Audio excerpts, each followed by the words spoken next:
to Speaking with Confidence, a podcast that helps you build the soft skills that lead to real results. Communication, storytelling, public speaking, and showing up with confidence in every conversation that counts. I'm Tim Newman, a recovering college professor turned communication coach, and I'm thrilled to guide you on your journey to becoming a powerful communicator. I talk a lot about the power of stories and how they help you not only connect with your audience, but how they help your message actually stick. People ask me all the time, where do you get your stories from? And they say, I don't have any stories to tell. Most of the stories I tell are from my personal experiences living life. I generally tell funny and embarrassing stories about myself and my family or situations that we've been in. Everybody has stories, so quit chasing after epic stories. The best ones are already sitting in your back pocket, literally.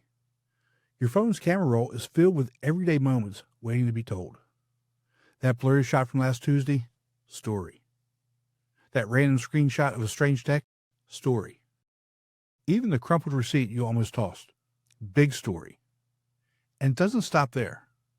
You have many disasters, overheard lines, junk drawer objects, embarrassing memories, and even other people's mistakes all hold potential once you know how to look at them.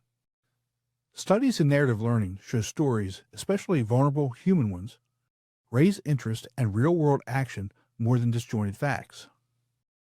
We remember small, exposed moments because they spark empathy, stories that make listeners recall their own versions. By the end of this video, you'll never again say, I don't have anything to talk about. And since some of the most powerful examples hide inside the little challenges we brush off, let's begin there. The time you miss the bus isn't just a hassle, it's the start of a story worth telling. Everyday mishaps carry hidden drama when you frame them with detail and honesty. Think about it. People are far more likely to remember your burnt grilled cheese than your flawless work presentation. Why?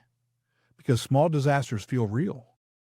They echo the everyday experiences your listeners have themselves, and that makes a story instantly relatable. Research on group dynamics backs this up. Studies from Kellogg have shown that when people swap embarrassing or awkward stories, the group becomes more engaged and even more creative in brainstorming. The reason is simple. Admitting small failures signals openness and invites others to recall their own versions. What looks like a trivial failure turns out to be a connector.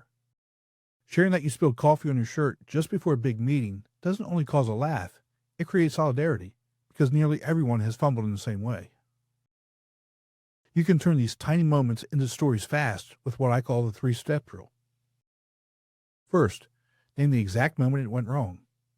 Like the smoke alarm screamed at 7:12 a.m. Specifics matter. Cognitive research shows our brains lock onto precise, time-stamped details. Second, tell the honest reaction. I consider eating it anyway. A candid response invites shared vulnerability. And third, show the aftermath or learning. I gave up and ordered pancakes, and finally set timers. This structure takes 10 to 15 seconds to deliver and transforms a mishap into a narrative with clarity, emotion, and resolution. Notice how the most memorable stories start with something utterly believable. You won't believe what happened today. And then they reveal something everyone can picture themselves doing. Missed buses, dead laptop batteries, milk that spoiled overnight. The story connects not because it's extraordinary, but because it's ordinary with detail and honesty layered in. And that's what makes people nod, laugh, and even share their own in return. So if a simple missed bus or a burnt sandwich can spark a story and build a connection, imagine what else in your daily environment might be quietly holding stories you haven't uncovered yet. Think about your junk drawer. It isn't just clutter. It's a quiet archive of potential stories waiting to be uncovered. Those mismatched objects, the stray key or button, hold more weight than they seem. Creative practitioners and educators regularly use junk drawer items as storytelling seeds. And studies and practitioner write-ups show people spontaneously invent backstories for ordinary objects. And there's a reason it comes so naturally. When you anchor a story to a physical object in a vivid emotional moment, the brain is more likely to hold on to the details. That's because the hippocampus doesn't just store pieces of memory, it stitches them together into cohesive narratives that feel complete, even when the starting points are random. So how do you actually do this in a way that sparks a story quickly? Try the seed method. It has 3 simple steps. First, give the object an owner trait and decide who might have used it before it landed in your drawer. Second, assign it a purpose. What role did it serve in that person's life? And finally, introduce a small conflict. Something went wrong or changed its course. Let's put it into practice. Grab, say, a broken watch. Step 1. The owner trait might be that the person who wore it was always punctual. Step 2. Its purpose was to keep the trains on time. Step 3. The conflict is that the watch froze during a stressful day, leaving the owner helpless. In less than a minute, you've taken an inert object and built the seed of a narrative around it. Territory's creative practitioners and classroom teachers use exercises like this as warm-ups to flex imaginative muscles because they help prime the brain for creative problem solving. About how museums work.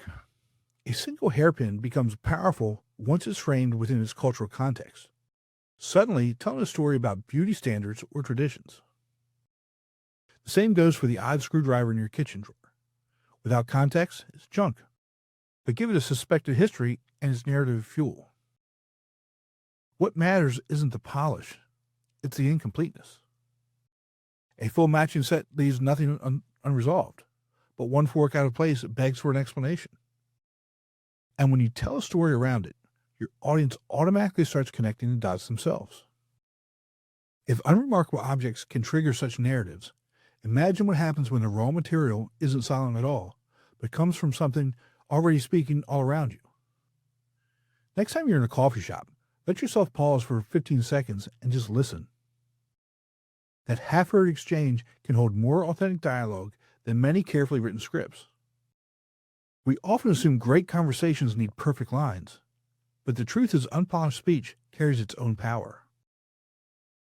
Professional storytellers mind real talk because interruptions, incomplete thoughts, and sudden turns give dialogue immediacy. Experts like Kevin Hart and narrative research show raw, unfiltered moments and carry emotional weight in a way polished phrasing often doesn't. Here's a quick example. Imagine overhearing 2 people at a counter. You said Tuesday. No, you heard Tuesday. But the tickets say. Now in 12 seconds, you already have conflict, clear roles, and irony. The audience knows more than either speaker. That's the skeleton of a story hidden in everyday chatter. And this isn't just random luck. It's the way people naturally shape conversations around tension and misunderstanding without even trying. To put this into practice, here's a 3-step exercise you can use anytime. First, listen for 15 seconds and write down exactly what you hear. Second, circle the line that shows conflict or tension. And third, map a micro arc. What starts the scene, where the misunderstanding lands, and what's hinted at in the end. And this turns casual eavesdropping into structured story practice. Writers like Nora Ephron famously carried notebooks full of subway chatter. And David Simon drew directly from Baltimore street talk for the show The Wire. They weren't inventing rhythms, they were capturing how people already speak. If you prefer to see how it works, here's a demo. Take the snippet, "We can't keep doing this, but the kids." Exactly. In less than 10 seconds, you can show how 3 lines suggest an entire arc. Conflict, emotional weight, and unresolved tension. By practicing this way, you're not just collecting dialogue, you're training yourself to hear authentic rhythms that scripted lines often miss. Cognitive research on memory supports why this works. When people hear fragmented stories, their brains naturally fill in gaps. That active filling in makes the listener part of the process, which is why overheard material feels so engaging. It mirrors the way memory stitches events into a bigger narrative. If conversations floating by in public spaces can spark complete stories, then the truth is, you don't have to chase big drama for material. The small, ordinary streams of life already carry more story potential than most of us actually realize. Great stories come from shifting how you look at daily life, missing the bus, spotting a broken watch in your drawer, or overhearing a checkout dispute. Those aren't random moments. They're untapped story prompts. And studies on narrative learning show that framing experiences as stories rather than isolated facts increases awareness and motivation. That means practicing small narratives isn't just fun, it tangibly sharpens how you connect with others. So here's your challenge. Over the next week, pick 5 ordinary things and apply the 3-step microstory method. Remember, we're looking for progress, not perfection. That's all for today.